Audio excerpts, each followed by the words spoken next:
मित्रों, अब हम कृष्ण यजुर्वेद पर आते हैं। कृष्ण यजुर्वेद की तैत्तिरीय संहिता में 5 व्याख्याएं हैं। श्लोक 3:10 की व्याख्या शुक्ल यजुर्वेद की वात्स्यनेही संहिता के श्लोक 28 की व्याख्या के समान है, जिसका ऊपर उल्लेख किया जा चुका है। बाकी जिनमें शूद्रों की उत्पत्ति का उल्लेख किया गया है, इस प्रकार है।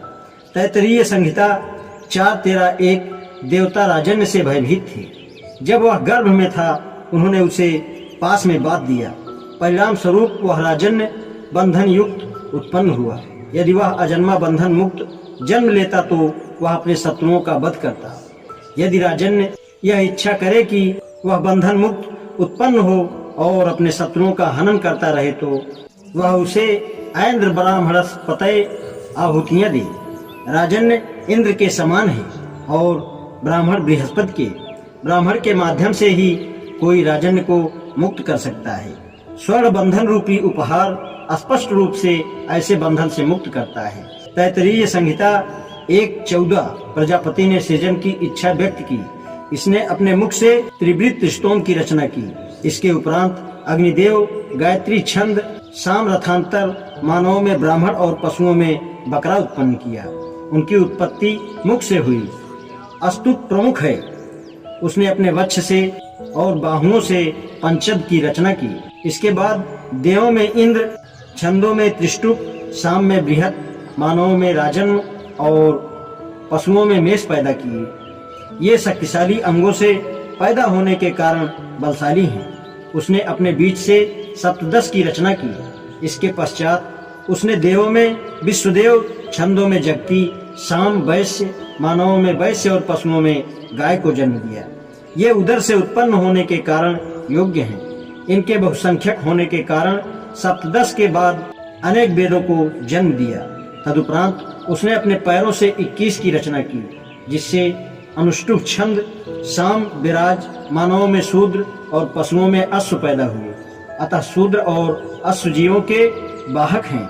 21 के बाद किसी आराध्य को उत्पन्न नहीं किया गया। अतः शूद्र यज्ञ करने के अधिकार से वंचित हैं। अस्तु दोनों का जीवन भी पैरों, दास्तों में ही व्यतीत होता है। तब भी शूद्र यज्ञ का पात्र नहीं, क्योंकि एक वंश के पश्चात कोई उत्पन्न नहीं हुआ। उनका स्थान चरणों में है, क्योंकि उद्गम चरण है। अथर्ववेद में पुरुष सूक्त की तरह 4 व्याख्याएं हैं। पहली ऋग्वेद के पुरुष सूक्त के 19 के समान है। दूसरी निम्न प्रकार है। पहला अथर्ववेद 4:1 सबसे पहले ब्राह्मण का जन्म हुआ। उसके 10 सिर और 10 मुख थे। पहले उसने सोम रस का पान किया और विष को शक्तिहीन बनाया। दूसरा है अथर्ववेद 15:8-1 व्रत में काम जागा और राजन्य को जन्म दिया।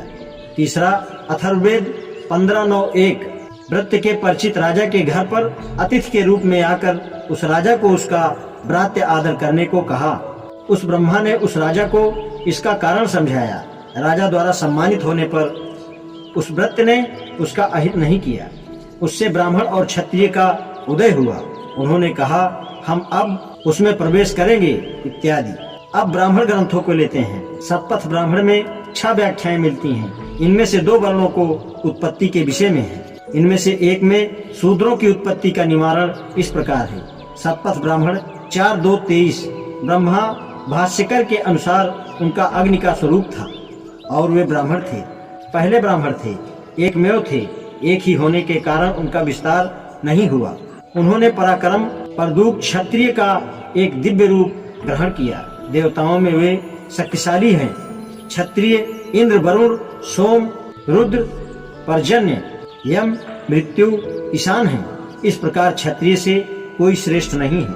अतः ब्राह्मण राजसूय यज्ञ में क्षत्रिय से नीचे बैठते हैं। वह क्षत्रिय की गरिमा को स्वीकार करते हैं। यही ब्राह्मण क्षत्रिय का उद्गम है। हालांकि राजा श्रेष्ठता को प्राप्त करता है, अंत में वह अपने उद्गम के रूप में ब्राह्मण की शरण में आता है। जो ब्राह्मण को नष्ट करता है, वह अपने उद्गम को भ्रष्ट करता है। वह अति दमनीय बन जाता है, मानो उसने